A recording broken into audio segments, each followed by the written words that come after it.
নমস্কার বন্ধুরা, কেমন আছেন সবাই? আশা করি সবাই ভালো আছেন, আমিও ভালো আছি। তো ইজি অ্যান্ড টেস্টি কিচেন সেন্টারে আপনাদের সকলকে স্বাগত। আজকে আমি কিন্তু রান্নার কোনো ভিডিও নিয়ে আসিনি, আর নতুন কোনো রেসিপি নয়। আজকে আমি বাড়িতে ঘি বানিয়েছি। তো খাঁটি ঘি কীভাবে বাড়িতে তৈরি করবেন সেই রেসিপিটি আপনাদের সাথে আমি শেয়ার করব।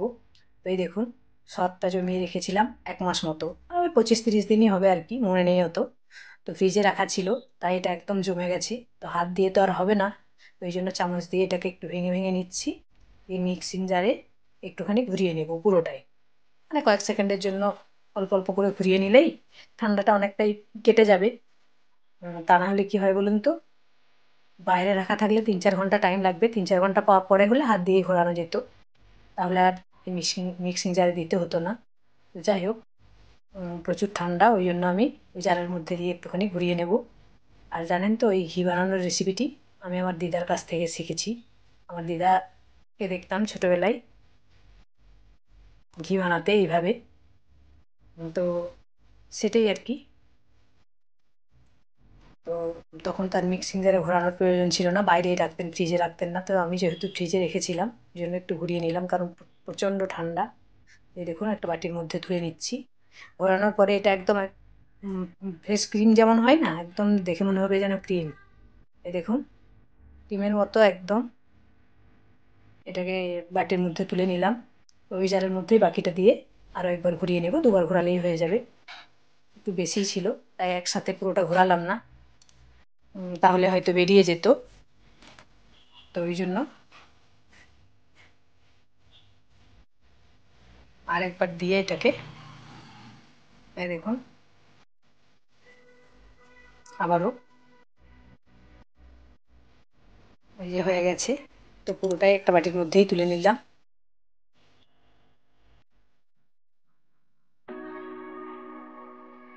ব্যাস, এবার এটাকে চামচ দিয়ে আরেকবার ঘুরিয়ে নেব, কারণ কি এখনো ঠান্ডাটা পুরোপুরি কাটেনি। তো চামচ দিয়ে কিছুক্ষণ ঘুরিয়ে নিয়ে তারপরে হাত দিয়ে ঘোরাবো। এই দেখুন,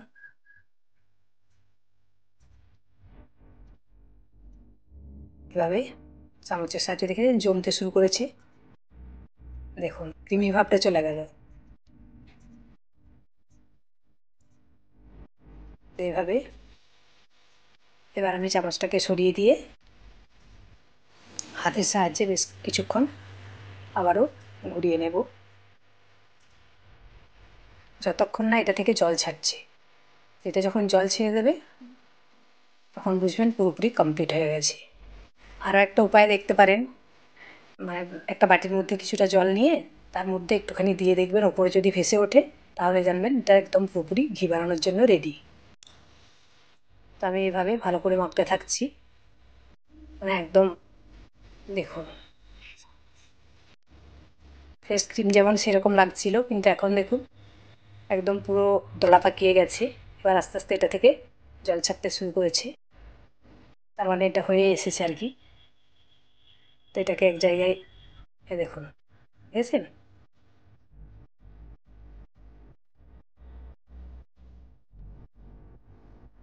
এটা এবার ভালোভাবে এক জায়গায় মানে দলা পাকিয়ে নেব, তারপরে উপর থেকে একটু ঠান্ডা জল দিয়ে দিয়ে দেবো।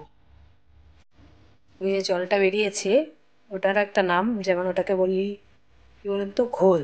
আপনারা কে কী বলেন জানি না, তো আমি ছোটোবেলায় দিদার কাছ থেকে এটাই শুনেছি। তো ওটাও আবার লেবু, মানে গন্ধরাজ লেবু, একটু বিট নুন, কয়েক দানা চিনি দিয়ে বেশ সুন্দর টেস্টি হয়। এখন তো আমরা যেমন গোটা সর্ষে, শুকনো লঙ্কা ফোড়ন দিয়েও এটা বেশ ভালো লাগে। তো যাই হোক, তো কিছু তো আর একসাথে দেখানো সম্ভব না, তো আমি ঘি বানানোটাই দেখাচ্ছি। এই দেখুন, পুরো রেডি। এবার এটাকে আমি যে কড়াইয়ের মধ্যে ঘিটা তৈরি করব তার মধ্যে রেখে দেবো। তো কড়াইয়ে দিয়ে একদম গ্যাসে বসিয়ে দিচ্ছি। এই দেখুন, গলতেও শুরু করেছে। এই সময় গ্যাসের ফ্লেমটা মিডিয়াম টু লোতে রাখতে হবে, হাই ফ্লেমে রাখলে হবে না।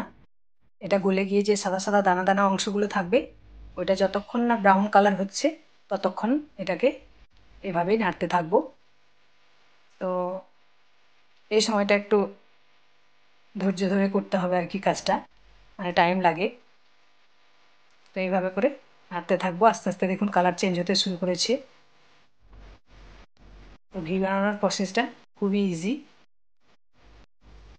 যে সমস্ত বন্ধুরা আমার ভিডিওটি দেখছেন, যদি ঘি বানানোর এই রেসিপি ভালো লাগে তাহলে চ্যানেলটিকে সাবস্ক্রাইব করে সাথে থাকার অনুরোধ রইল। পাশে থাকা বেল আইকনটিও প্রেস করে দেবেন, তাহলে কি আমি যখনই নতুন কোনো ভিডিও আপলোড করব নোটিফিকেশন আপনার কাছে পৌঁছে যাবে। আর ফেসবুক থেকে যদি কোনো বন্ধু দেখে থাকেন, নতুন কোনো বন্ধু, তাহলে ভিডিও ভালো লাগলে পেজটিকে ফলো করে সাথে থাকবেন। এই দেখুন পুরো ফুলে উঠেছে, ফেনায় ভর্তি। আর দেখেছেন দানা দানা অংশগুলো কেমন লাল লাল হয়ে গেছে। তার মানে ঘিটা রেডি। এবার চলুন এটাকে ছেড়ে দিই। গ্যাস অফ করে দিয়েছি, ঠান্ডা হয়ে গেছে। মানে আমি 10-20 মিনিট পরে আর কি দেখাচ্ছি। এটা পুরো ঠান্ডা হয়ে গেছে। আর ভেতরে ওই দেখেছেন দানা দানা অংশগুলো কেমন লাল হয়ে গেছে। এই জারটার মধ্যেই রাখবো। তো চলুন এই জারের মধ্যে ঘিটাকে রেখে দিই। প্লেট নিচে রেখেছি এ কারণেই, এখন পড়েও গেল, তাহলে নিচে পড়ে যেত। আর একটু লাগবে, খালি আছে। ব্যাস ভরে দিলাম। এবার বাকি যেটা আছে, আগে যে ঘি বানিয়েছিলাম ওই জারটা কিছুটা খালি আছে, ইউজ হচ্ছে ওখান থেকে আর কি। ওটার মধ্যে এই দেখুন রেখে দিচ্ছি।